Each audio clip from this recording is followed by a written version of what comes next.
Olá, sejam bem-vindos à História das Histórias. Eu sou o João Paulo Sacadura e, como sempre, comigo está Alberto Correia, em Viseu, este grande historiador que nos traz sempre umas histórias tão simpáticas e tão interessantes. Hoje vamos falar, Alberto, bem-vindo, bom ano.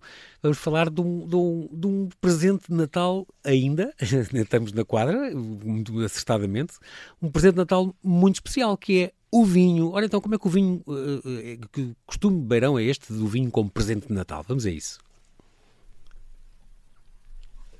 Ora, uma história da minha memória. Trago de memória um velho costume da época de Natal, que era prática comum na minha aldeia, a Sarzeda, pequena aldeia da Beira Alta, no concelho de Sernancelho. Terra fria também, a neve caía no inverno bastas vezes e travava o caminho da fonte, da igreja ou da taberna e até dos corrais de gado, e necessário se tornava aos homens de enxada em punho abrir caminho que os ritmos da vida tinham de cumprir. Valia a lenha de pinho resinosa, os toros de velho castanheiro ou carvalho para manter a fogueira acesa na lareira.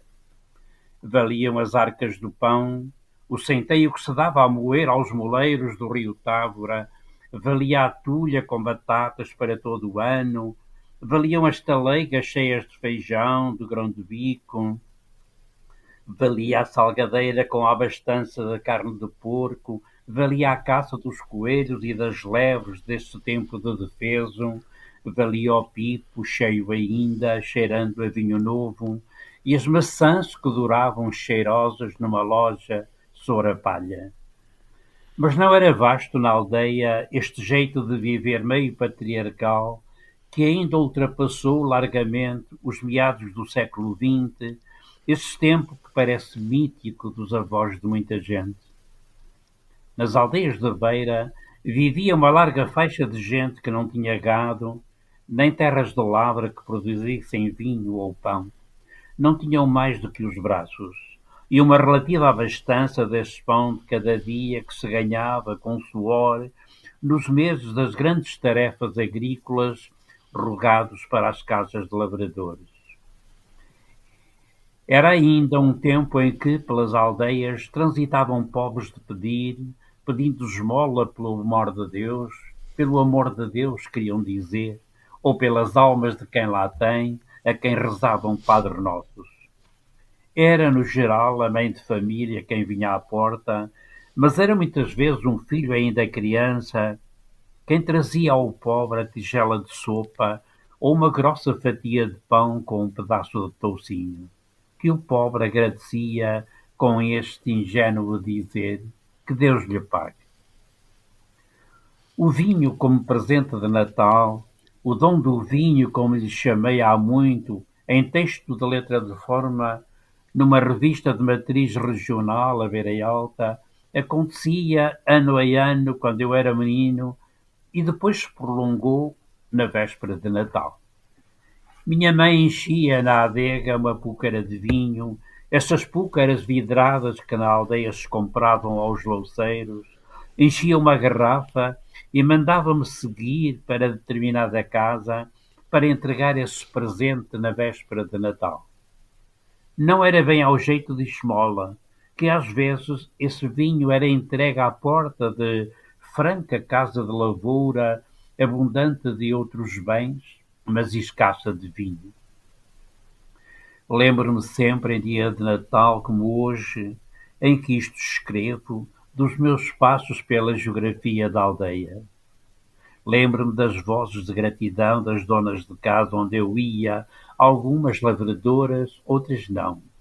Lembro-me das palavras com que agradeciam. Diz à tua mãe que bem age.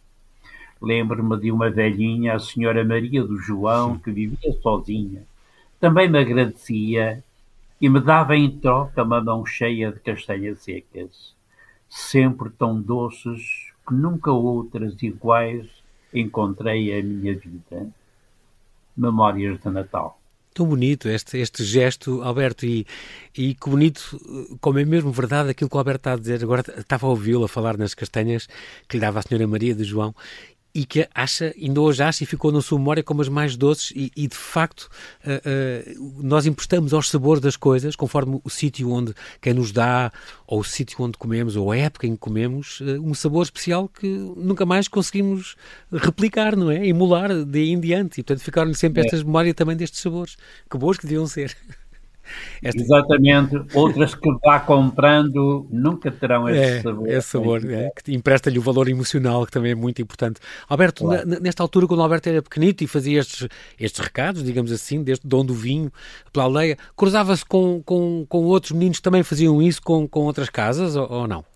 Sim, também eram miúdos da minha idade que também faziam isso, digamos assim, dentro de um quadro de certo habitat da aldeia, não é? Às vezes as ofertas eram até dirigidas à mesma família.